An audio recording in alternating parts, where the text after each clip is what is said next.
Welcome to the Gamers Vault channel. We're going to talk about the game South of Midnight. It's beautiful, weird, and sometimes a bit lazy. South of Midnight is one of those games that immediately grabs your attention, shakes your hand politely, and then occasionally forgets why it invited you in the first place. Developed by Compulsion Games and released in 2025, this action-adventure game takes you into a southern Gothic world full of creepy folklore, emotional storytelling, and creatures that look like they escaped from someone's nightmare after eating too much spicy gumbo. You play as Hazel, a young woman who becomes a weaver, meaning she can use magical thread powers to fight monsters, fix broken spirits, and basically do arts and crafts on a supernatural level. Her journey begins after a hurricane destroys her town and separates her from her mother, sending her into a strange, magical version of the American Deep South. This setup is already better than most of my real-life mornings, which usually involve losing my socks instead of my mother to a magical storm. Let's start with the best part, the atmosphere. This game looks amazing. The art style feels like someone mixed Tim Burton, a blues music video, and a haunted museum, and somehow made it work beautifully. The environments are rich, detailed, and dripping with personality. Every swamp, broken house, and creepy forest feels alive. The music is especially incredible, blending emotional southern blues with eerie tones that make you feel both relaxed and slightly concerned for your safety. It's the kind of soundtrack that makes you want to sit quietly and reflect, or at least pretend you're deep while eating snacks. The story is also surprisingly emotional. It explores themes like family, trauma, and healing without being overly dramatic. Hazel is a great protagonist, relatable, strong, and not annoyingly perfect. She reacts like a real person would react if suddenly surrounded by ghosts and monsters, confused, determined, and probably wishing she stayed home.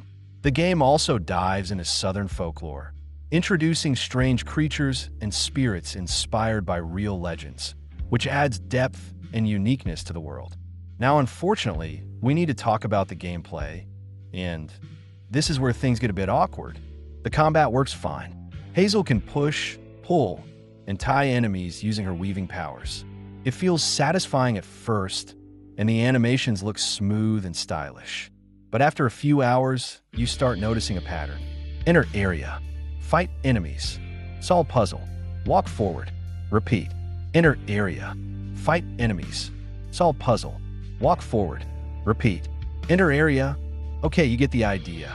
It's like eating your favorite pizza every day. At first, it's amazing, but eventually, you're like, maybe, just maybe, I want something else. The bosses are more interesting and help break the routine, but even they can feel predictable once you figure out their patterns. The game rarely surprises you mechanically, and it plays things very safe.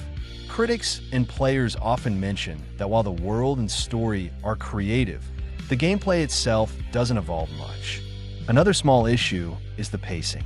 The game is divided into chapters, and sometimes it feels like the story stops just when you're getting emotionally invested. It's like watching a great Netflix show and suddenly getting the "Are you still watching?"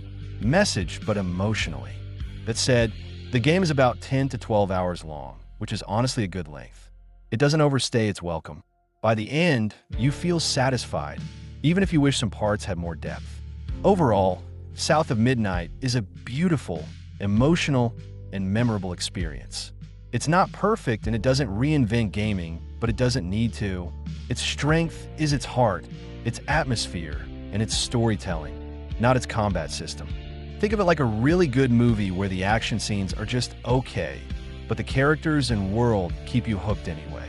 South of Midnight is absolutely worth playing if you enjoy story-driven games with strong atmosphere and unique art styles.